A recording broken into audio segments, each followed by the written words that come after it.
नमस्कार दोस्तों, नैन क्लासेस में आपका बहुत बहुत स्वागत है।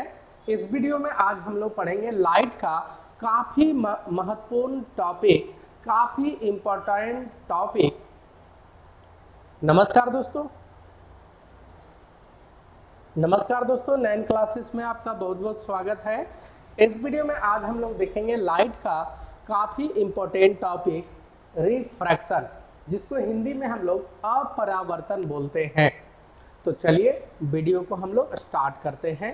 रिफ्रैक्शन, तो इससे पहले हम लोग बहुत सारा टॉपिक देख चुके हैं। लाइट का रिफ्लेक्शन देख चुके हैं, जिसको बोलते हैं परावर्तन। तो मिरर देख चुके हैं, कनकेव, कन्वेक्स, सारा चीज देख लिए हैं। तो अब हम लोग रिफ्रैक्शन देखेंगे। देखो इसमें क्या होता है, नाम से क्लियर है, अपरावर्तन। अपरावर्तन का मतलब वो परिवर्तित नहीं होगा। मतलब यहां समझना, ये मिरर है ना, दर्पण है, मिरर है। तो लाइट जब आएगा तो ये मिरर से जैसी टकराएगा, तो देखो तो पॉलिश मारा हुआ है, तो क्या इधर पार हो पाएगा? इधर पार हो पाएगा? नहीं पार हो पाएगा। जिधर से आया है उधर ही रिटर्न चला जाएगा, मतलब परावर्तित हो जाएगा। जिधर से आया उधर ही चला गया, यानी परावर्तित हो गया। तो इसको बोलते थे हम लोग रिफ्लेक्शन, हिंदी में परावर्तन। ये था लाइट का परावर्तन, रिफ्लेक्शन। लेकिन अभी हम लोग पढ़ रहे हैं अपरावर्तन। मतलब अगर ये शीशा रहता, ऐसे शीशा सपोज करो, इतना मोटा शीशा है, इसमें पेंट नहीं मारा हुआ है, तो लाइट आएगा और क्या हो जाएगा? सीधा चला जाएगा। आ रहा बात समझ में? लाइट आएगा, सीधा चला गया। तो ये क्या हुआ? वापस लौटा नहीं। तो इसी को बोलते हैं अपरावर्तन। लेकिन बाबू इतना मोटा शीशा है, तो जरूर है कि थोड़ा सा टेढ़ा होगा, स्पीड इसका स्लो होगा। आ रहा बात समझ में? तो इतना सीधा नहीं जा पाएगा, थोड़ा बहुत टेढ़ा मेढ़ा हो जाएगा, थोड़ा सा बेंड करेगा। इसी चीज को बोलते हैं हम लोग रिफ्रैक्शन।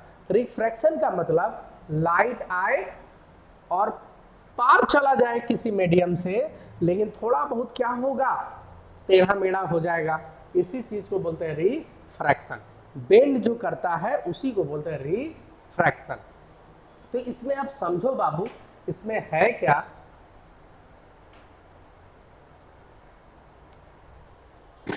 सपोज करो इसमें दो मीडियम अलग अलग होना चाहिए, तो उसको समझते हैं। इधर समझ लो कि है हवा, ऊपर क्या है? हवा। और नीचे सपोज कर लो कि है पानी। नीचे क्या है? पानी।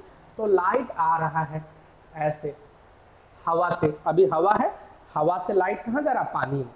तो जैसे पानी में जाएगा तो क्या ये सीधा जा पाएगा? सीधा जा पाएगा? नहीं। तो यहाँ देखो कितना एंगल में आया, कितना एंगल में जाएगा। इसके लिए हम लोग एक नॉर्मल डालते हैं, जिससे हम लोग नापेंगे एंगल। नॉर्मल देख लेंगे, मान लो ये जितना डिग्री में भी आया उसको बोल दो एंगल आई। तो क्या ये सीधे पार हो पाएगा? नहीं। या तो ये नॉर्मल की ओर झुकेगा, या तो नॉर्मल से दूर भागेगा। आ रहा बात समझ में? अब देखो होता क्या है, हवा से पानी ज्यादा घना है, हवा से पानी ज्यादा घना है। तो घना में जाओगे तो स्पीड आपका क्या होगा? स्लो होगा। तुम खुद बताना, एक फील्ड है उसमें तुम दौड़ो, जहां बालू उलू है उसमें दौड़ो, पानी में दौड़ो, सेम ताकत से। फील्ड में तुम ज्यादा स्पीड से दौड़ोगे, बालू उलू रहेगा तो थोड़ा स्पीड थोड़ा स्लो हो जाएगा। और घुटना भर पानी है उसमें तुमको दौड़ना है, तो दौड़ोगे ना तो छप छप करेगा, थोड़ा सा स्पीड और स्लो हो जाएगा। तो उसी तरह लाइट के साथ भी होता है। हवा से जब पानी में जाएगा तो पानी ज्यादा घना है, हवा के तुलना में पानी ज्यादा घना है, तो पानी में लाइट का स्पीड क्या हो जाएगा? स्लो हो जाएगा। लाइट का सबसे पहला पार्ट में हम स्पीड से रिलेटेड बता चुके हैं बाबू, आप उसको डिटेल में देख लो, है ना। तो आपको बताना है फिलहाल कि कौन रेरर है, कौन डेंसर है। अब रेरर डेंसर किसको बोलते हैं सुनो। हवा पानी की तुलना में पानी ज्यादा घना है, तो पानी हो जाएगा डेंसर, हिंदी में सघन। और हवा जो है पानी के तुलना में कम घना है, तो ये हो जाएगा रेरर, विरल। अब एक बात सुनो, कसम नहीं खाना है कि पानी जो है डेंसर होगा और हवा जो है रेरर होगा, कसम नहीं खाना है। बोलो क्यों? आप बोलोगे सर आप तो बता रहे हो पानी को डेंसर, नहीं, तुलना करना है, तुलना। हवा के तुलना में पानी डेंसर है, लेकिन पानी और शीशा के बारे में बात करेंगे तो फिर पानी से ज्यादा घना हो जाएगा शीशा, फिर पानी हो जाएगा रेरर और शीशा हो जाएगा डेंसर। फिर सुनो, शीशा और हीरा के बात करेंगे ना, शीशा और हीरा का, तो शीशा के तुलना में हीरा ज्यादा घना है, तो हीरा हो जाएगा डेंसर, शीशा हो जाएगा रेरर। बात समझ में आ रहा? कभी कसम नहीं खाना कि शीशा रेरर या डेंसर, नहीं, किसके तुलना में बात कर रहे हो। ये जो चैप्टर पढ़ेंगे स्पीड से रिलेटेड वाला, ये टोटली डिपेंड है किससे तुलना में बात कर रहे हो। यहाँ बात कर रहे हैं हवा और पानी का, तो हवा रेरर और पानी डेंसर। लेकिन अगर यही बात करेंगे, यहाँ मान लो वैक्यूम, वैक्यूम और यहाँ हवा, एयर, ऊपर वैक्यूम है मतलब जहां हवा भी नहीं है और नीचे हवा है। अब बताओ वैक्यूम में तो कुछ है ही नहीं, तो अब वैक्यूम क्या हो गया? वैक्यूम क्या हो गया? रेयरर। वैक्यूम हो गया रेयरर और हवा हो गया डेंसर, हवा हो गया डेंसर। आ रहा बात समझ में? तो हवा को देखो यहाँ बोल दिया डेंसर और हवा को यहाँ क्या बोल रहे हैं? रेयरर। बात समझ में आ रहा? तुलना करना है। जैसे फिर से समझना, फिर से समझना, एक चीज समझना, अगर हम लोग बात करेंगे कॉपर के तुलना में, कॉपर के तुलना में सिल्वर का, चांदी का, तो कॉपर से महंगा चांदी है, तो कॉपर के तुलना में बोलेंगे चांदी, अरे बाप चांदी बहुत महंगा है। लेकिन अगर सोना का बात करेंगे तो फिर चांदी सस्ता कहला जाएगा, चांदी तो सस्ता है, क्यों? तुलना कर रहे हैं सोना से। लेकिन जब हीरा का बात करेंगे तो फिर बोलेंगे सोना सस्ता है हीरा से। तो तुलना करना है बाबू। समझ में आ रहा है ये चैप्टर? ये चैप्टर में आपको सबसे पहले समझ लो, रिफ्रैक्शन का मतलब होता है टेढ़ा होना, बेंड करना, टेपर होना। आ रहा बात समझ में? अब टेपर जो होगा वो डिपेंड करेगा कि कहां से कहां जा रहा, रेरर से डेंसर में जा रहा कि डेंसर से रेरर में जा रहा है। आ रहा बात समझ में? तो एग्जाम्पल से एगो अच्छा से समझो बाबू। फिर से ये ले लिए हम लोग शीशा, ये ले लिए हम लोग ग्लास, शीशा, और शीशा के ऊपर में जो है हवा है, ये क्या है? हवा, एयर है इधर, तो नीचे भी एयर है, एयर है। आ रहा बात समझ में? ऊपर हवा है, बीच में शीशा है, नीचे भी हवा है। अब जो है ना लाइट आ रहा है हवा से, हवा से कहां जाएगा? शीशा में। तो क्या ये सीधे जा पाएगा? नहीं जा पाएगा। या तो नॉर्मल यहां खींच दो बाबू, नॉर्मल मतलब 90 डिग्री ड्रॉ करते हैं एंगल को नापने के लिए। तो अब देखो बाबू, ये हुआ एंगल आई, ये हो गया angle I, angle of incident. तो अब बताओ बाबू क्या सीधे जा पाएगा? हवा से जब शीशा में गया तो स्पीड इसका पक्का है स्लो होगा। ठेठ में तुम बताना बाबू, एक एग्जांपल मैं बता रहा हूँ। लोहा का रड को पानी के टब में डाल के देखो, लोहा का रड कैसा दिखता है? टेढ़ा दिखता है। लोहा का रड कैसा दिखता है? टेढ़ा। तुम अपना हाथ को डाल दो ना पानी में, एक बाल्टी पानी में हाथ डाल दो, तेरा हाथों टेढ़ा दिखेगा, टेपर दिखेगा। तो क्या तेरा लोहा का रड टेपर हो गया? तेरा हाथ टेपर हो गया? नहीं, लाइटे टेपर हो जाता है बाबू, लाइटे टेढ़ा हो जाता है। तो यहाँ समझना बाबू, लाइट क्या होगा? जब हवा, हवा और शीशा के तुलना में हवा कम घना है तो हवा को बोल दो रेरर, हिंदी में विरल, और शीशा डेंसर, सघन। तो यहां समझो, जब हवा से शीशा में जाएगा तो नॉर्मल की ओर बेंड कर जाएगा, नॉर्मल की ओर बेंड कर जाएगा। देखो बाबू ये एंगल थोड़ा सा कम है, ये आर वाला जो एंगल है ये देखो कम है एंगल आई से, मतलब एंगल आई जो है वो बड़ा है एंगल आर से, एंगल आर से बड़ा है आई। नॉर्मल की ओर क्या हो गया बाबू, बेंड कर गया। तो सुनो ये रट्टा मारना पड़ेगा कि जब रेरर से डेंसर में जाएगा तो नॉर्मल की ओर बेंड करेगा, नॉर्मल की ओर झुकेगा। इसका मैं वो ट्रिक से सिखा दूंगा एकदम इजी वे में, एकदम टेंशन नहीं लेना है। अब सुनो बाबू, अब यहाँ शीशा में है और ये क्या है, हवा। तो शीशा से हवा में जाएगा तो फिर ये जाना चाहेगा सीधा, फिर जाना चाहेगा सीधा, लेकिन यहाँ नॉर्मल डालो, है ना, इसको मान लो एंगल आई। तो क्या ये सीधा जा पाएगा, या तो नॉर्मल की ओर झुकेगा या तो दूर भागेगा। तो ये क्या होता है, नॉर्मल से दूर भागता है। यहाँ हो गया एंगल आर। अब इसमें देखो तो बाबू, डेंसर से रेरर में गया तो नॉर्मल से दूर भागा, यानी यहाँ पर एंगल आई से बड़ा होता है एंगल आर। एंगल आर देखो यहाँ पर क्या है, बड़ा है। ये सब एग्जाम में क्वेश्चन आएगा कि एंगल आई बड़ा है एंगल आर से, बताओ लाइट रेरर से डेंसर में गया कि डेंसर से रेरर में गया। हम लोग बाद में पूरा डिस्कस करेंगे अच्छा से। तो अब यहाँ पर देखो बाबू, रेरर से डेंसर में गया तो नॉर्मल की ओर झुका, डेंसर से रेरर में गया तो नॉर्मल से दूर भागा, नॉर्मल से दूर भागा। यहाँ हवा फिर से क्या हो जाएगा, शीशा और हवा के तुलना में शीशा डेंसर और हवा रेरर। तो दो टॉपिक इसी में क्लियर हो गया। रेरर से डेंसर में जाएगा तो नॉर्मल की ओर झुकेगा, डेंसर से रेरर में जाएगा तो नॉर्मल से दूर भागेगा। आ रहा बात समझ में। तो लॉ ऑफ रिफ्रैक्शन इसी से हम लोग को क्लियर हो जाएगा। फिर से समझो, कभी भी कोई लाइट रेरर से डेंसर में जाएगा तो नॉर्मल की ओर झुकेगा, और जब डेंसर से रेरर में जाएगा तो नॉर्मल से दूर भागेगा। आ रहा बात समझ में ये चीज। अब इसका एक स्टोरी में आपको मैं समझा दे रहा हूं।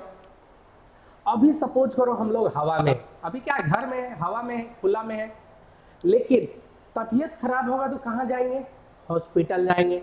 और हॉस्पिटल में देखना पूरा शीशा उसा लगाया हो रहता है, आईसीयू पूरा रहता है, शीशा से पूरा हॉस्पिटल पैक है।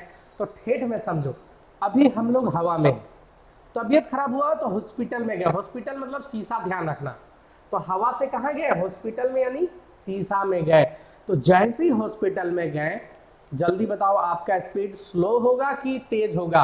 हॉस्पिटल में आराम से धीरे धीरे ऐसे ऐसे चलोगे कि पूरा ऐसे करके हॉस्पिटल में जाओगे। हॉस्पिटल में गए हो, तबीयत तेरा खराब है तो एकदम तय बात है ऐसे करके जाओगे, यानी तेरा स्पीड स्लो होगा।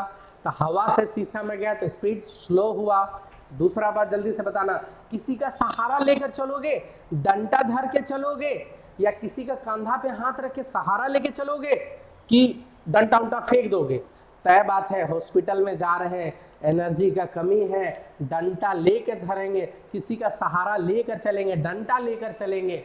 यानी हवा से शीशा में जाओगे यानी हॉस्पिटल में जाओगे तो डंडा की ओर झुकोगे, तुम झुक जाओगे, नॉर्मल की ओर झुक जाओगे। आ रहा बात समझ में। उसके बाद आप सुनो, हॉस्पिटल में तुमको पूरा टॉनिक, विटामिन विटामिन इंजेक्शन वगैरह दिया गया, अब तेरा एनर्जी पूरा पावरफुल हो गया, तुम अब ताकतवर हो गए। अब तुम बोलोगे हॉस्पिटल में डॉक्टर से, सर हमको छुट्टी दे दीजिए। तो डॉक्टर छुट्टी देगा तो तुम क्या करेगा, खुशी खुशी में एकदम स्लो स्लो हॉस्पिटल से बाहर जाएगा, एकदम तेज जाएगा, क्या अब तो हॉस्पिटल हम तो ठीक हो गए, अब तो हम जा रहे हैं। तो घर जाओगे तो तेजी तेजी से जाओगे। तो हवा, शीशा में हो तुम हॉस्पिटल में, हवा में जा रहे हो तो तेरा स्पीड बढ़ जाएगा। अब सुनो, तुमको कोई डंडा धराएगा कि डंडा पकड़ के चलो, तो डंडा पकड़ोगे, डंडा फेंक दोगे, अरे हॉस्पिटल से निकल रहे हैं, ताकत अच्छा है, डंडा फेंक देंगे, नॉर्मल से दूर भागेंगे। फिर से समझो, ये स्टोरी सिर्फ ऐसी बनाए थे ताकि आप कंफ्यूजन में कभी हो तो माइंड में तुरंत याद आएगा कि राज सर बताए थे, क्या बताए थे, कि हम लोग अभी हवा में हैं, हॉस्पिटल में जाएंगे तो तय बात है हॉस्पिटल में जाएंगे तो स्पीड तो स्लो होगा ही होगा, पहला बात। दूसरा, झुक के ही चलेंगे यानी नॉर्मल की ओर झुकेंगे, और नॉर्मल की ओर झुकेंगे यानी एंगल कम होगा, नॉर्मल की ओर चिपक गए हैं। क्लियर। अब सुनो, फिर बोलोगे राज सर बोले थे कि हॉस्पिटल में इलाज विलाज अच्छा से हो गया, अब जैसे बाहर निकलेंगे, बाहर का हवा लेंगे, बाहर का हवा यानी हवा में जाएंगे जैसी, तो स्पीड हम लोग का स्लो हो जाएगा कि फास्ट, तो फास्ट हो जाएगा क्योंकि घर की ओर जा रहे हैं, तेज जाएंगे। और डंडा धर के चलेंगे, डंडवा फेंक देंगे, आ रहा बात समझ में? तो जब लाइट रेरर से डेंसर की ओर जाएगा तो नॉर्मल की ओर बेंड करेगा, जब डेंसर से रेरर में जाएगा तो नॉर्मल से दूर भागेगा। आ रहा बात समझ में? यहाँ पर इतना क्लियर हुआ। अब एक चीज समझना बाबू, यहाँ तो एंगल से कुछ सवाल आ जाएगा, है ना, कि जल्दी बताओ एंगल आई जो है सपोज करो 20 डिग्री है, 20 डिग्री, तो आर तय बात है 20 से कम ही होगा, नॉर्मल की ओर झुका है, तो आर मान लो 10 डिग्री है, 12 डिग्री है, जो भी होगा 20 से कम होगा। तो अगर एग्जाम में सवाल दे दे कि एंगल आई जो है ज्यादा है एंगल आर से, एंगल आई बड़ा है, तो जल्दी बताओ लाइट रेरर से डेंसर में गया कि डेंसर से रेरर में गया? डेंसर से रेरर में गया। तो तुरंत माइंड करना बाबू कि एंगल आई बड़ा है, एंगल आर छोटा है। एंगल आर छोटा मतलब नॉर्मल की ओर गया, नॉर्मल से चिपक गया, और चिपकेगा कब? जब डंडा कब पकड़ेंगे? जब हॉस्पिटल में जाएंगे, यानी हवा से हॉस्पिटल जा रहे हैं, यानी रेरर से डेंसर में जा रहे हैं। आराम शीशा मतलब डेंसर हवा के तुलना में, क्लियर? तो ऐसा आपको क्वेश्चन दे सकता है, क्वेश्चन आपका पलट सकता है। एंगल आर, एंगल आई जो है उससे बड़ा है एंगल आर। एंगल आर बड़ा का मतलब क्या? नॉर्मल से दूर भागना, और नॉर्मल से दूर कब भागेंगे? जब हॉस्पिटल से हवा में आएंगे, शीशा से हवा में आएंगे, यानी डेंसर से रेरर में जाएंगे। तो आप ये बता सकते हो। आपको सवाल उल्टा भी दे सकता है कि एक लाइट जो है रेरर से डेंसर में गया, बताओ कौन सा एंगल बड़ा होगा, आई की आर? क्लियर? ये भी दे सकता है। बोलेगा हवा से शीशा में गया, बताइए नॉर्मल की ओर झुकेगा कि दूर भागेगा? तो हवा से शीशा झुकेगा, शीशा से हीरा झुकेगा, हवा से पानी, तो पानी भी डेंसर है, हवा के तुलना में झुकेगा। ये सिर्फ हवा और शीशा में नहीं बता रहा हूं, हवा शीशा का एग्जाम्पल लिया, ये सब पे लागू है। रेरर से डेंसर में जाएगा, हमेशा नॉर्मल की ओर बेंड करेगा, चाहे हवा से पानी में जाए, पानी से शीशा में जाए, शीशा से हीरा में जाए।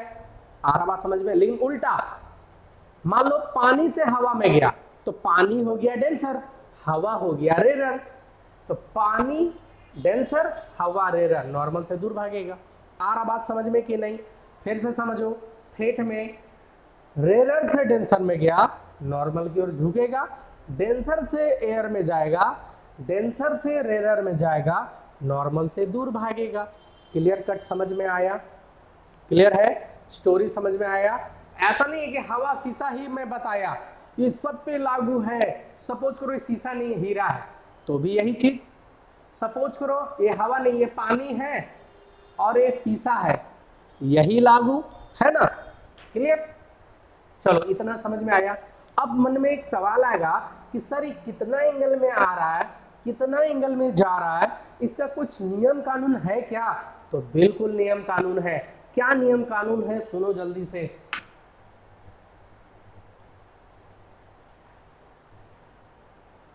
क्या नियम कानून है समझो।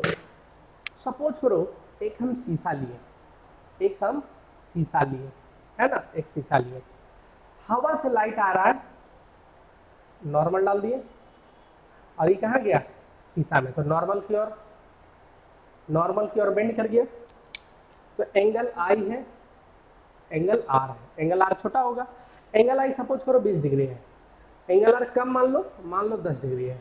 चलो दूसरा, फिर से शीशा ही लिए, वही शीशा है, शीशा हम चेंज नहीं किए हैं, नॉर्मल, फिर एंगल आई लिए नॉर्मल से, तो क्या ये ऐसे सीधे जाएगा?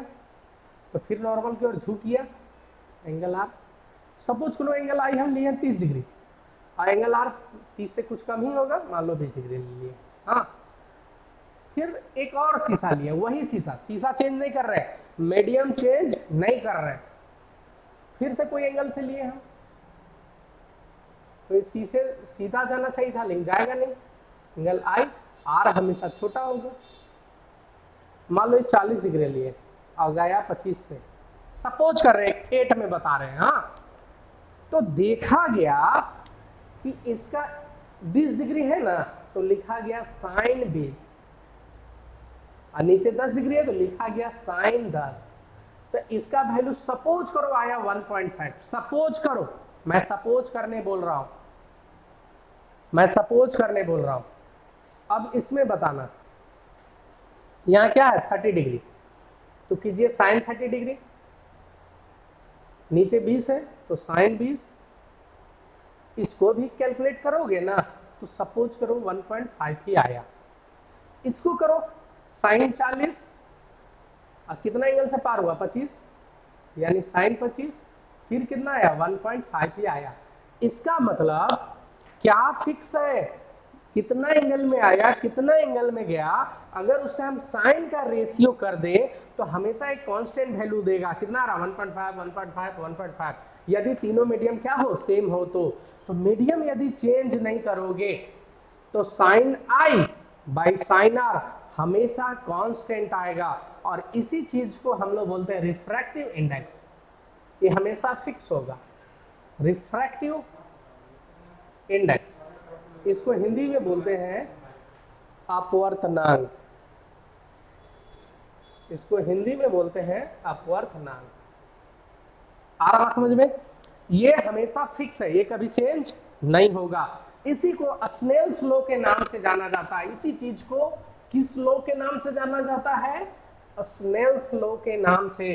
स्नेल नाम का वैज्ञानिक इसका रिसर्च पे खोज किए थे और बोले थे कि sine i by sine r हमेशा म्यू म्यू होगा। म्यू म्यू का मतलब यहाँ एक लैटिन वर्ड म्यू यूज कर दिए, इसका मतलब कुछ नहीं है, इसका मतलब कांस्टेंट है, ये कभी चेंज नहीं होगा।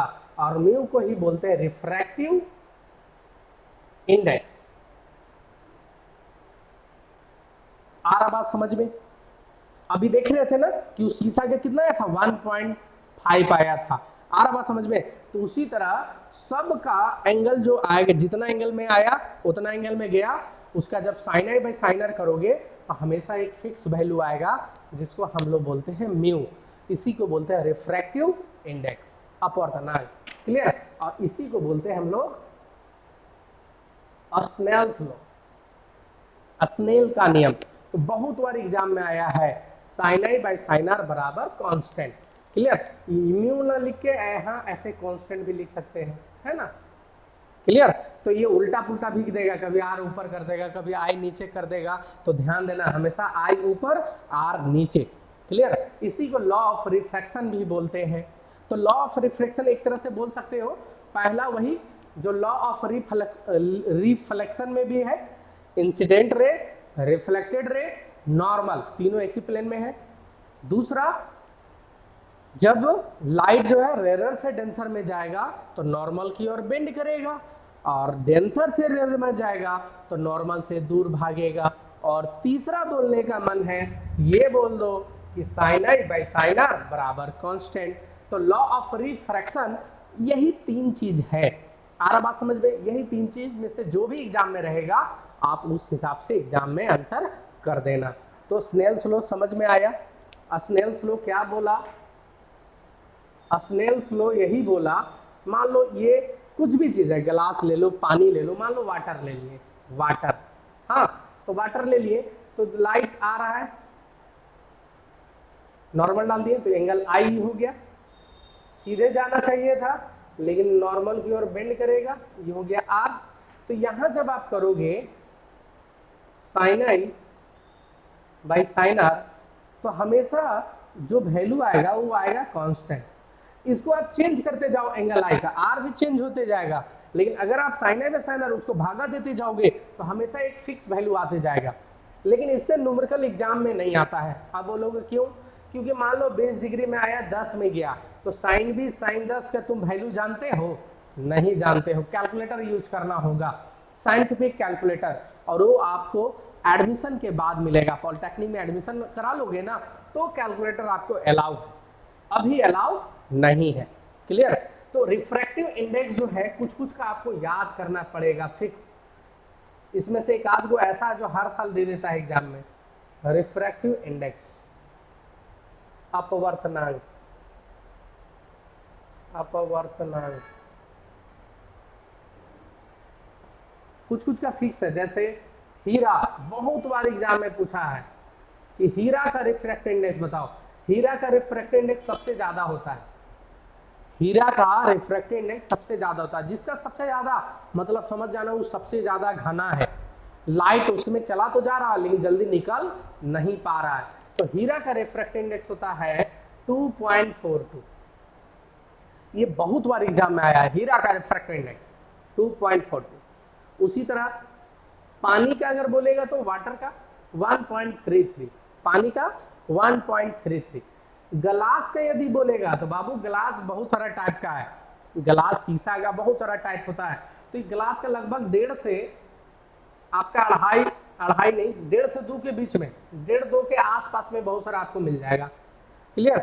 रिफ्रैक्टिव इंडेक्स हवा का तो 1 पॉइंट से समथिंग थोड़ा सा ज्यादा 1.00 कुछ समथिंग है ना। आ रहा बात समझ में। तो रिफ्रैक्टिव इंडेक्स से आपको एक न्यूमेरिकल हम लोग सीखे भी थे, आप देख लेना पार्ट 1 वीडियो, लाइट का पार्ट 1 वीडियो देखना, उसमें हम लोग बात किए हैं रिफ्रैक्टिव इंडेक्स के बारे में और बोले थे कि बाद में बताएंगे। तो हीरा का रिफ्रैक्टिव इंडेक्स कितना 2.42। इसका मतलब हीरा में जितना एंगल से आएगा, जितना एंगल में जाएगा, अगर साइन से भागा दोगे हमेशा आएगा 2.42, हमेशा आएगा 2.42। क्लियर। तो इससे आप कितना एंगल में आया, मान लो ये हीरा है, ये क्या है हीरा है, एंगल आई पता है, एंगल आर नहीं मालूम, और हीरा का रिफ्रैक्टिव इंडेक्स पता है 2.42, तो आप एंगल आर निकाल सकते हो, आराम से निकाल सकते हो। लेकिन इसमें प्रॉब्लम क्या है, एंगल आई अगर पता भी है, आर आपको निकालने में थोड़ा प्रॉब्लम होगा, क्योंकि एंगल जो है साइन आई मान लो 20 डिग्री है, तो साइन आई का साइन 20 का तो वैल्यू आप जानते नहीं हो। आ रहा बात समझ में। तो इस पे न्यूमेरिकल उतना नहीं आएगा, इस पे सिंपल इतना ही सीख लो। तो रिफ्रैक्शन क्या होता समझ में आएगा, लाइट का क्या हो जाना, टेढ़ा हो जाना। अपना बाल्टी में अपना रड, लोहा का रड डाल के देखना, टेढ़ा दिखेगा। तारा क्यों टिमटिमाता है, तो तारा भी टेढ़ा दिखता है बाबू। तारा कभी एक जगह कभी यहां दिखा, कभी यहां दिखा। अरे बहुत दूर से लाइट आता है, धूल गर्दा के कारण, एटमॉस्फेयर के कारण टेपर हो जाता है। तो इसका भी आंसर क्या होगा, रिफ्रैक्शन। रिफ्रैक्शन सूरज उगने से पहले और डूबने के कुछ देर बाद तक दिखाई देता है, 2 मिनट पहले और 2 मिनट बाद तक, किसके कारण, इसका भी आंसर होगा रिफ्रैक्शन।